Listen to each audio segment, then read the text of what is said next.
Tá, e para falar de política, vamos saudar Elivaldo Barbosa, sempre em tempo real. Boa tarde, Elivaldo. Olá, Joelson, mais uma vez boa tarde e boa tarde para você que segue nos acompanhando. Elivaldo Barbosa, hoje nós vamos conversar com o secretário de Fazenda, Rafael Fonteles, já está aqui conosco, o secretário, a quem desejamos uma ótima tarde. Obrigado, secretário.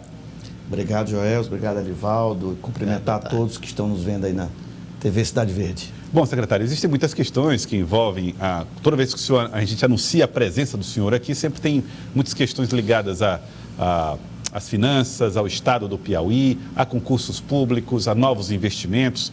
Mas eu gostaria de começar essa nossa conversa falando a respeito de uma agenda política importante que o senhor teve na semana passada, o senhor e todo o Partido dos Trabalhadores, com a visita do ex-presidente Lula ao Nordeste do Brasil. Eu queria que o senhor falasse um pouco para nós de como é que foi essa oportunidade de encontro e qual foi o saldo que ficou da visita do ex-presidente. Olha, primeiro colocar que realmente é um motivo de muita alegria a gente receber o presidente Lula por toda a sua história de vida e por toda a sua história de ajuda ao Nordeste e ao estado do Piauí. A gente que teve a oportunidade de ficar ali ao lado dele praticamente durante os 2 dias, toda a agenda do presidente. Tive a oportunidade de recebê-lo, inclusive, na minha casa. Ele que já é um amigo de longa data do meu pai, Nazareno Fonteles, que foi um dos fundadores do partido. Então, realmente deu para se perceber, não é, a preocupação dele em entender, né, os problemas que o país vive.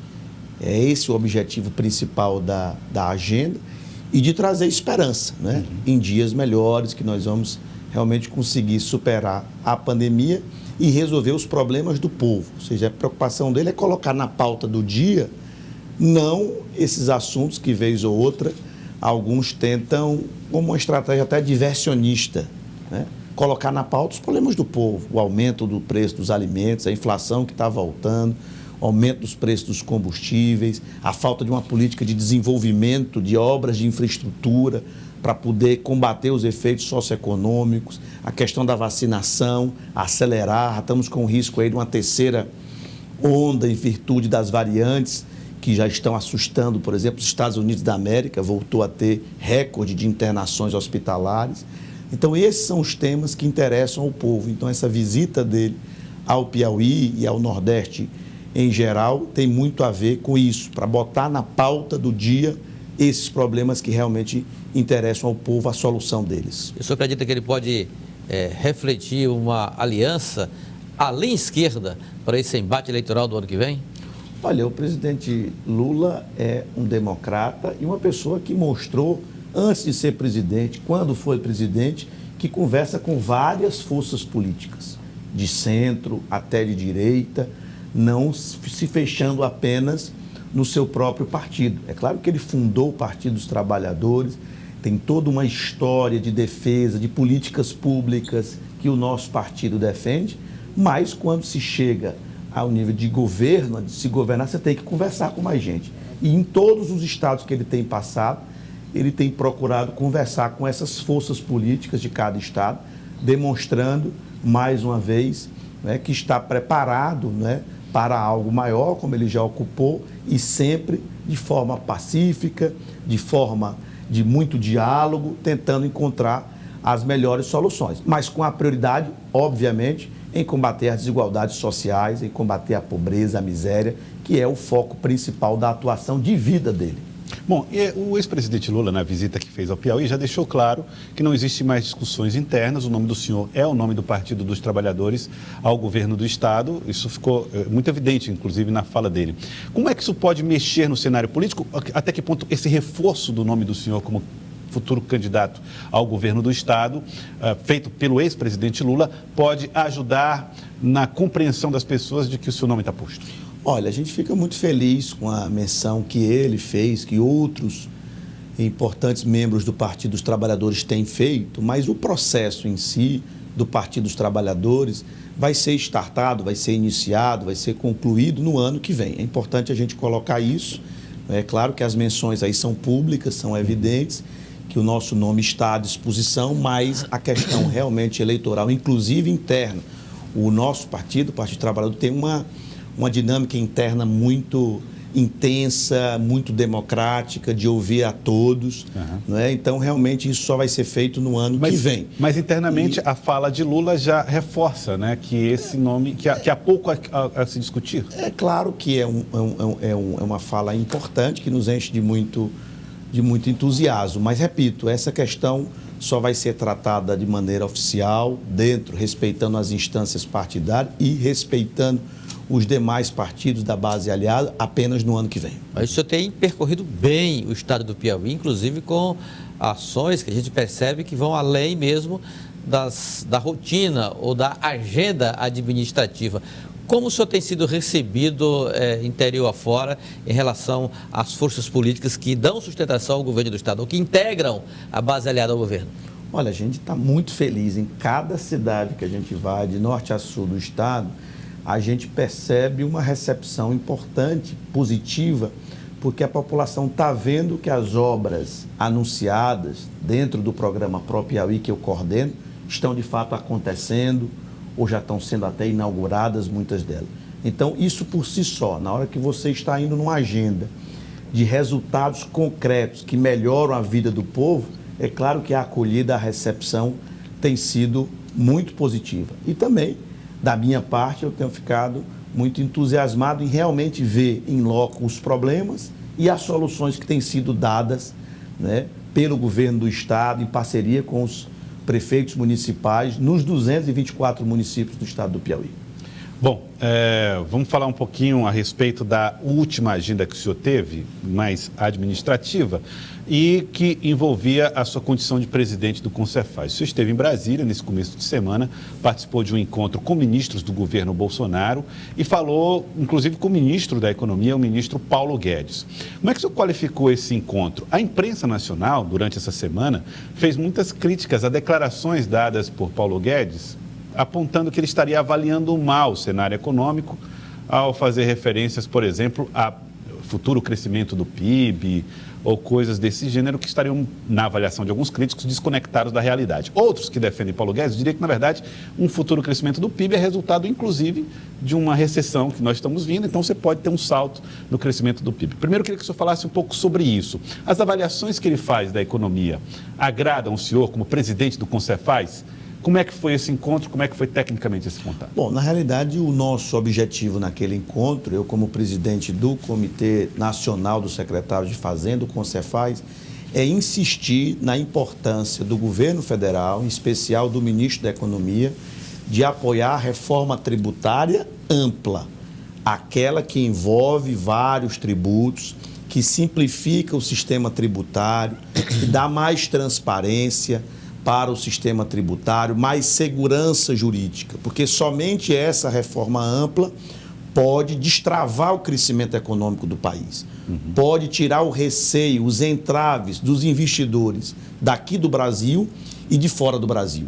E há uma possibilidade concreta do relatório do senador Roberto Rocha, dentro do contexto da PEC 110 do Senado, dele ser aprovado, dele ser divulgado e aprovado, desde, claro, que haja essa convergência do governo federal com os governos estaduais, com os governos municipais. Então, o nosso papel tem sido de insistir, apesar de muitos não acreditarem na reforma tributária, dado que ela se discute há mais de 30 anos, nós estamos otimistas e que o tema está, digamos assim, vivo e com chance de ser aprovado numa grande convergência nacional. Esse foi o principal objetivo da nossa agenda. O comitê já não aponta para essa convergência, pelo menos dos estados, em torno de um modelo? Mas é isso que nós colocamos para ele. Olha, já é inédito os 27 estados estarem concordando.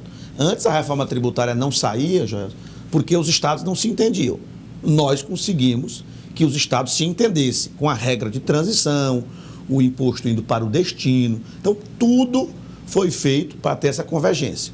Aí a União tinha alguns pontos de divergência. Nós conseguimos retirar esses entraves, junto com o senador Roberto Rocha. Então, se houver a união, né, entre o governo federal, os governos estaduais e o parlamento, a chance de aprovação aumenta muito, de uma reforma, repito, ampla. Com relação àquela questão da reforma do imposto de renda, a nossa observação para ele foi de que a reforma poderia ser feita, porém, sem prejuízo aos estados e municípios. Elas vão tramitar diferente. Uma está na Câmara, a outra está no Senado, né? E uma trata dos impostos sobre o consumo, PIS, COFINS, ICMS, que é a reforma tributária ISS, ampla. que é a ampla do consumo, e a outra é a reforma do imposto de renda especificamente, que é uma matéria aparentemente só federal, mas ela tem impacto nos estados, porque o fundo de participação dos estados e dos municípios tem base no imposto de renda. Então, também é uma matéria que o CONCEFAZ, a Confederação Nacional dos Municípios, tem que estar atenta para evitar prejuízo para os estados, para as políticas públicas, para a educação, para a saúde, para a segurança, que é majoritariamente feita pelos estados e pelos municípios. Secretário, como o senhor responde, por exemplo, ainda nessa área tributária, a indagações, até críticas de setores aí da política, até mesmo do empresariado, de que, por exemplo, a escalada do preço dos combustíveis poderia ser contida com cobranças do ICMS, que é feita pelos estados, mais razoáveis. Reside aí o problema dos altos preços dos combustíveis?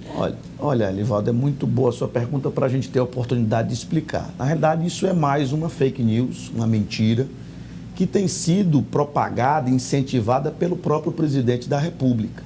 Veja só, o imposto estadual, não é só no Piauí, em todos os estados, sobre os combustíveis, não teve nenhuma alteração nos últimos anos.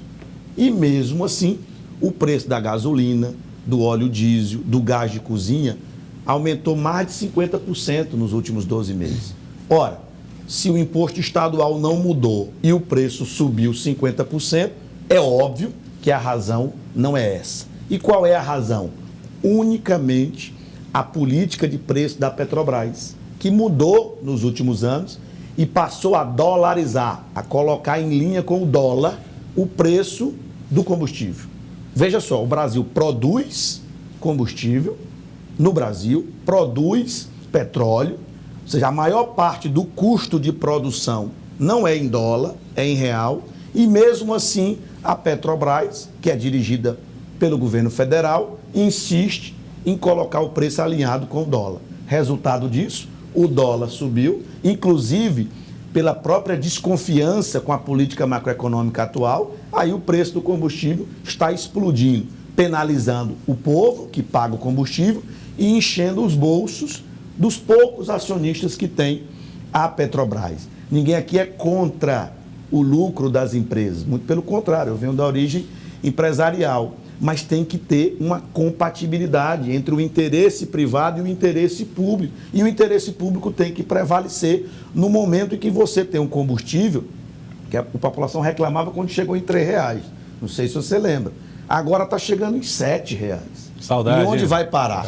E agora, na semana passada, nos últimos 3 meses, foi distribuído 42 bilhões de reais, só em 3 meses, em lucro da Petrobras. Isso é o dobro do orçamento do Bolsa Família. Ó, para você ter uma noção. Distribuído para os rentistas. Em 3 meses, a Petrobras, só a Petrobras sozinha, distribuiu 42 bilhões de reais para os seus acionistas. Para aquelas pessoas que vão na bolsa comprar ações. Em torno de 10 bi fica com o governo, que é um dos acionistas, mas 32 bi é com investidores privados. Isso é quase o dobro do orçamento do Bolsa Família. Então, realmente, está uma coisa desproporcional. Então, nós temos que compatibilizar isso para você também não fazer uma intervenção estatal. Isso pode prejudicar demais o mercado e gerar danos para a população, mas também você não pode permitir uma escalada de preços sem sentido como essa que nós estamos vendo. Agora, também é fato que quando aumenta o preço do combustível, aliás, porque o imposto que o Estado recolhe, o ICMS, ele é um percentual do valor, não é isso? Então, toda vez que aumenta o preço do combustível, aumenta a arrecadação do Estado também. Sim. Não seria... está nos planos do governo diminuir esse percentual para eventualmente diminuir um pouco o peso do preço do combustível no estado do Piauí? Isso teria um impacto alto o suficiente para que os consumidores percebessem? Não tem impacto, é isso que eu estou querendo dizer. Isso não vai alterar o preço do combustível porque ele está em linha com o preço do barril de petróleo e do dólar. É isso que eu estou querendo colocar. Isso não vai resolver o problema. Rapidamente, essa pequena diferença que poderia haver, ela pode imediatamente ser recuperada por outras variáveis macroeconômicas. Então é você ficar enxugando o gelo. Além disso, todos têm que saber que a lei de responsabilidade fiscal prevê que se houver uma redução de carga tributária num lugar, tem que ter aumento da carga tributária no outro. Ou redução. Ora, mas nós já estamos, há 2 anos, por exemplo, sem poder dar aumento nenhum aos servidores, por uma lei federal que impõe isso.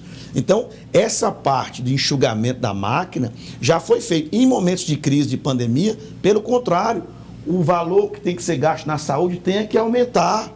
Está aqui a população cobrando mais segurança, então é mais custo. Então a população quer ter mais segurança, quer ter mais saúde, com razão. E quem é que financia isso, se não é os recursos dos tributos? Então esse debate tem que ser feito de maneira mais aprofundada e não com memes de internet só para confundir as pessoas na matéria que nós estamos discutindo aqui, que é o preço dos combustíveis. Secretário, a propósito disso, foi anunciado o aumento no número de vagas disponíveis para concurso público da Polícia Militar do Estado do Piauí. Saiu de pouco mais de 600 vagas para 1.000 vagas. Por que foi possível fazer esse aumento no número de vagas sem comprometer esses limites que o Estado possui? Primeiro é uma necessidade, o aumento do efetivo policial, porque você tem mais policiais se aposentando, não é? Então, você tem que, além de repor essas vagas, aumentar o efetivo, porque é uma demanda da sociedade por mais segurança pública. E o que o governador nos encaminhou foi uma análise, né, para saber se no ano que vem, que é quando vai haver essas nomeações, haveria espaço fiscal para isso. E nós fizemos as contas, demos o sinal verde, e o governador assim deliberou o aumento das nomeações neste concurso da Polícia Militar para 1.000 vagas, para reforçar a política de segurança em vários municípios, em especial aqui na capital, no litoral do estado, que está tendo um aumento da violência e, portanto, as forças de segurança estão atentas a esse momento e vai dar mais paz social. Hoje também eu recebi o coronel Lindomar, o deputado Carlos Augusto, pedindo para aumentar as operações planejadas, né? Ou seja, uma presença mais ostensiva que remunera das também polícias. Portanto, isso extra também tem um custo adicional e foi deferido, né, por nós e pelo governador Wellington Dias principalmente. Então é mais uma notícia importante que vai reforçar o policiamento ostensivo. Agora, por outro lado, isso aí gerou uma certa reclamação das pessoas que fizeram um concurso público para a Polícia Civil, embora tenham sido nomeados delegados e agentes no último concurso, né? Mas alguns estão aguardando para fazer provas, para fazer o curso de formação para serem chamados. Como eu já expliquei da outra vez, já tivemos nomeações em fevereiro, nomeações em julho, então vai ter novas nomeações no ano que vem também da Polícia Civil. Então, claro que a gente pede um pouco de paciência, eu até disse daquela outra vez, que quem passou no concurso não tem paciência, quer logo ser nomeado, está certo, estão no seu direito. Mas há todo um planejamento. Essas vagas da Polícia Militar também é para o ano que vem, também vai ter curso de formação no ano que vem, depois do resultado do concurso. Então, é como eu disse, né? Os chamamentos são feitos paulatinamente para poder não comprometer o equilíbrio das contas públicas, que é um ativo importantíssimo, né, para a gente poder manter o serviço funcionando corretamente. A operação de crédito com o Banco do Brasil do valor de 800 milhões de reais foi resultado de uma ação judicial do governo junto ao Supremo, em que pé está? Já houve a liberação do recurso pela instituição financeira? Olha, Livaldo, eu até coloquei nas minhas redes sociais, né? Anteontem, né, foi publicado no Diário Oficial da União, não é, o último documento que faltava, que era o contrato de garantia da operação de 800 milhões de reais do Banco do Brasil. Infelizmente, é público, né, que algumas autoridades do próprio Piauí tentaram travar, adiar, atrasar esse financiamento. A gente fica muito triste, porque são com esses recursos que várias obras serão executadas. A adutora do litoral precisava de recursos para ser concluída, está nessa operação. A adutora do Sudeste, nova maternidade de Teresina, novo hospital regional de Picos, várias rodovias, a rodovia da soja, não é? Que é a PI 392, recuperação de várias rodovias, Barras Miguel Alves, Curimatá, Morro Cabeça no Tempo, São Miguel do Tapuio, Pimenteiras, enfim, várias obras são garantidas com esse financiamento.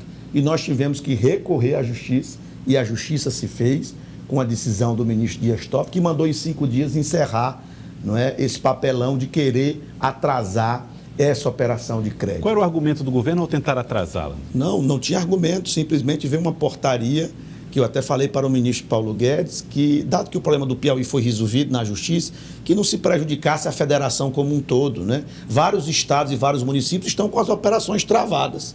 Se foi por causa do Piauí, deram com os burros na água, porque o Piauí já resolveu o seu problema na justiça e, portanto, foi garantido o financiamento. Então, cabe agora rever essa portaria.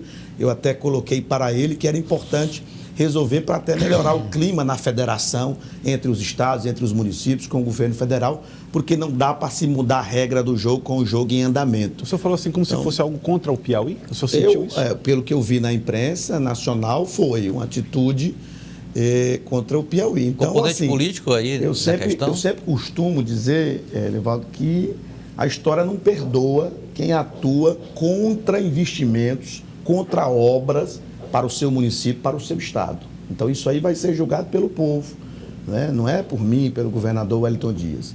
Então, é só questão mesmo de explicar para a população a importância do financiamento. Tem algumas críticas que a gente recebe como se a gente estivesse endividando o estado. Ora, Elivaldo, nós estamos no menor endividamento da história do Piauí. Quando o Wellington Dias pegou o governo em 2002, para você ter uma ideia, o endividamento era 150% da receita. É a dívida sobre a receita. Hoje é o menor nível da história, 37%. A União, o governo federal, deve 100% do PIB praticamente. E o governo do estado do Piauí deve menos de 10% do PIB. Quando a comparação é com a receita, é 37%. Quando é com relação ao PIB, é menos de 10%. Então, endividado está o governo federal. O governo do estado do Piauí está no menor endividamento da história. Tem crédito de sobra. E pecaria o governo se não lançasse mão desse financiamento para antecipar essas obras importantes. Há novas operações em planejamento, em fase de planejamento? Sim, inclusive aprovadas já pelo Poder Legislativo. Sem o aval da União? Uma operação de 600 com o Itaú com aval da União e 97 com o BRB sem aval da União, que vão acontecer também. O senhor prevê esse que tem aval da União? O senhor prevê problemas também? Não quero acreditar. Vai ser preciso acionar o judiciário de novo. Não é possível, o tema é o mesmo, a matéria é a mesma. Eu não acredito que vão insistir, não é, em tentar atrapalhar. Se insistir, a gente entra na justiça de novo e a nossa justiça certamente fará justiça com o estado do Piauí. Esses recursos da operação de crédito com o BNB e essa do Banco Itaú, todas elas já estão dentro daqueles valores dos 6 bilhões do próprio Piauí? Com certeza, é para completar aquela carteira que eu lhe disse aqui, que só na infraestrutura é mais de 2 bilhões. Então, só no Tesouro a gente já aplicou mais de 600 milhões. Aí, quando você junta com as operações, você completa essa carteira de obras, de infraestrutura, que vai superar 2 bilhões de reais, né, dentro do próprio Piauí. Tudo dentro das regras orçamentárias, do plano plurianual, da lei de diretrizes orçamentárias, da lei orçamentária anual, com toda a transparência que todo gasto público tem que ter. As leis orçamentárias, tudo acompanhado pelo Tribunal de Contas do Estado, pelo Ministério Público, as obras estão acontecendo. Então, quem é contra o financiamento que o Estado do Piauí pleiteia é contra as obras, é contra o povo do Piauí. Tá certo. Eu quero agradecer ao senhor, secretário. Muito obrigado pela participação conosco aqui no Jornal do Piauí de hoje. Eu que agradeço, sempre à disposição e boa tarde a todos e todas.